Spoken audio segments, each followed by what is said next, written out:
If you were to travel back in time 20 years and told me video game graphics would get as good as they are, I'd have told you, I don't believe you, I don't think we've achieved time travel, stop it. My priority probably wouldn't be in the graphics part, is what I'm saying. But I wouldn't have believed you. But what's crazy, the stock graphics that games are coming out with now aren't as good as it gets. Modders are going in and making things look even crazier. Hi folks, it's Falcon, and today on gameranx, 5 recent graphics mods that look absolutely insane. Starting off at number 5, Cyberpunk 2077 with Nova LUT and the Cyberpunk HD Reworked project. This is already a beautiful game on PC, but there are things you can do to make it look even better. There are a few pretty comprehensive mods out there that can make the world look much more realistic with only a slight impact on performance. The two we're specifically looking at, like I said, are Nova LUT and the Cyberpunk HD Reworked project, both of which can be found on the Nexus and are really easy to install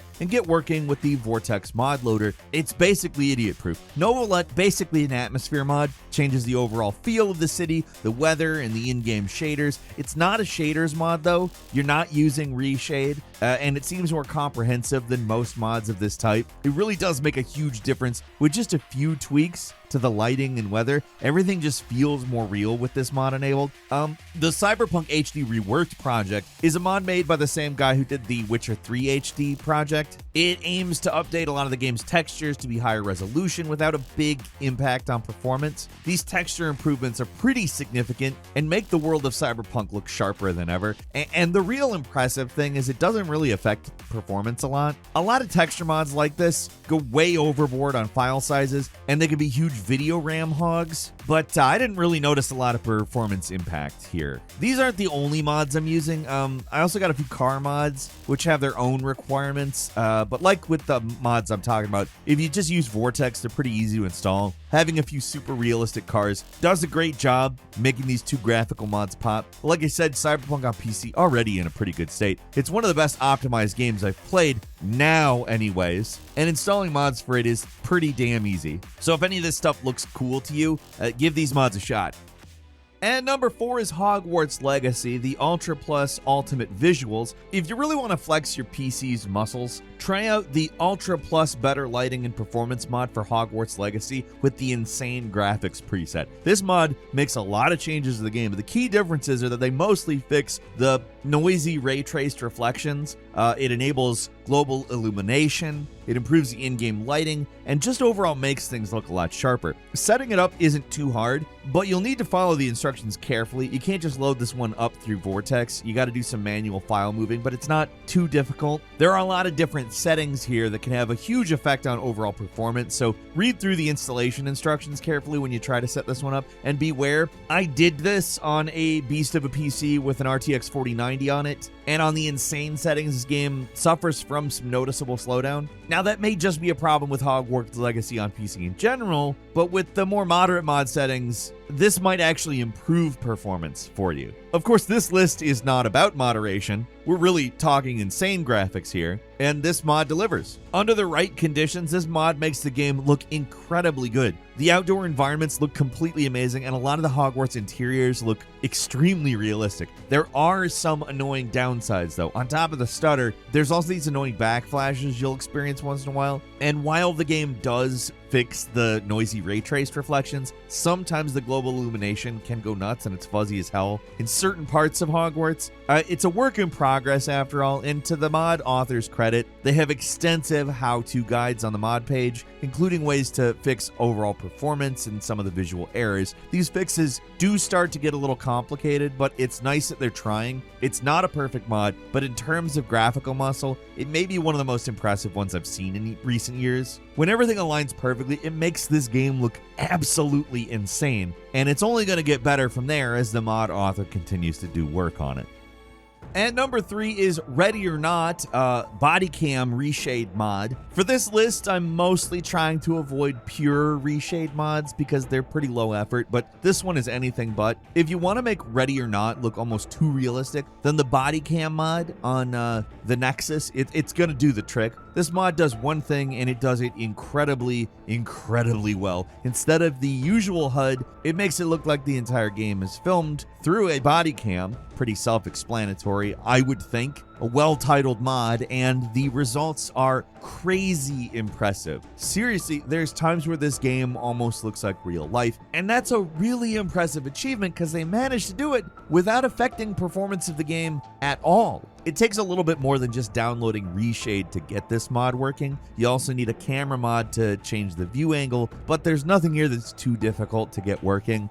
The important thing is that you'll need to be able to quickly toggle the body cam shader on and off so you can actually use the menus. So have a toggle for the shader set and use F3 to turn off the UI. And I think that you're good. It's one of those things that it doesn't work well if you've got the UI enabled. It looks kind of weird, but once it's gone, like I said, it can literally look like real life. It's genuinely insane. Now, actually trying to play the game like this can be a little tough. I'm not gonna lie, it's not how the game was designed, and you can very easily tell that, but it's also surprisingly easy to get used to, and the immersion is just off the charts once you have. Just like look at some of this stuff, especially on the second level. It's honestly uncanny at times. It helps that Ready or Not is already a pretty detailed and realistic game, but this added filter makes it appear even more real, and a lot of the stuff made for this game is just a lot more impactful this way.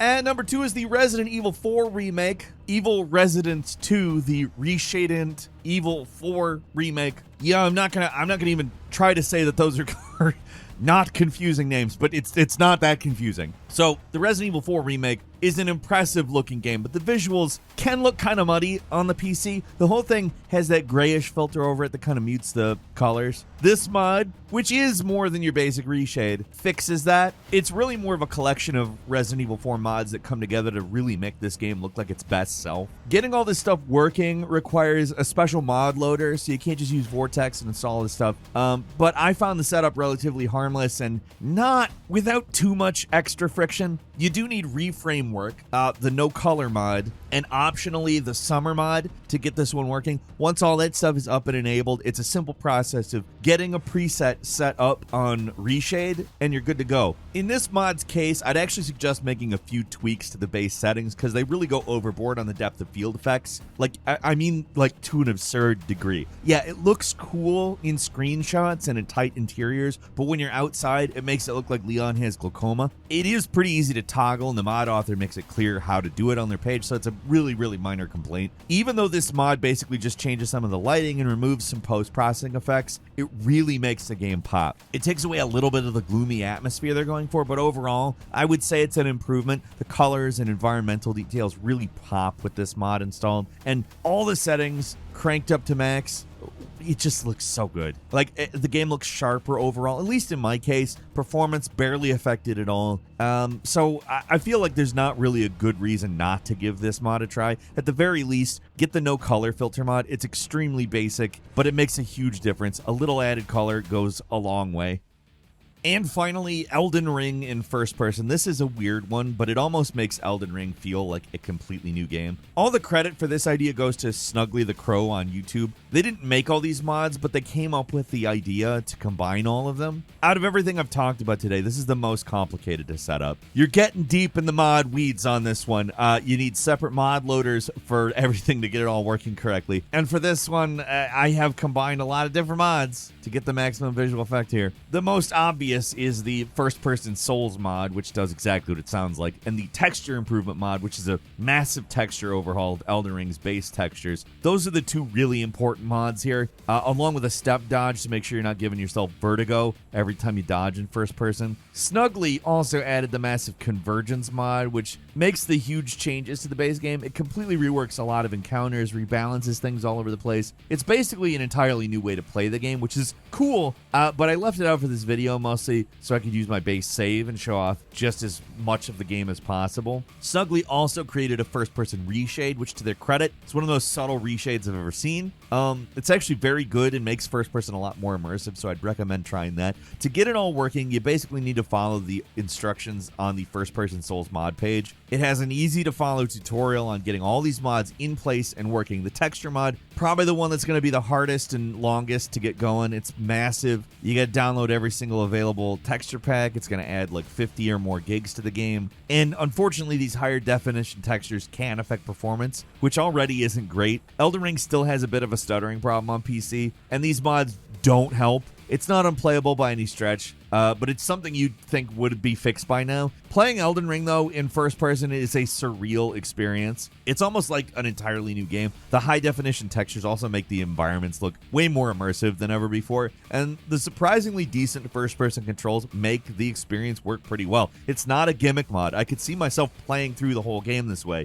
I'd probably go mage build because the giant enemies close range like this, it's tricky to say the least, but everything feels pretty good to play, and there's barely any of the usual mod jank that you might be used to experiencing with stuff like this. You'd think a game like Elden Ring would never work in first person, but it mostly does. I don't want to downplay how much better the game looks with new textures, might I add. They're huge and unoptimized, but the game looks much sharper, which is good because you're getting a closer look at everything. It sometimes feels like I'm seeing this world for the first time here. You just notice so many little details that are easy to overlook when playing normally. Elden Ring gets by on art design rather than graphical detail. It's not this insane graphic showcase like a lot of other games on this list, but with these mods installed, it doesn't just look a lot better. You're also experiencing the game in a whole new way. And that's all for today. Leave us a comment. Let us know what you think. If you like this video, click like. If you're not subscribed, now's a great time to do so. We upload brand new videos every day of the week. Best way to see them first is, of course, a subscription, so click subscribe. Don't forget to enable notifications. And as always, we thank you very much for watching this video. I'm Falcon. You can follow me on Twitter @FalconTheHero. We'll see you next time right here on gameranx.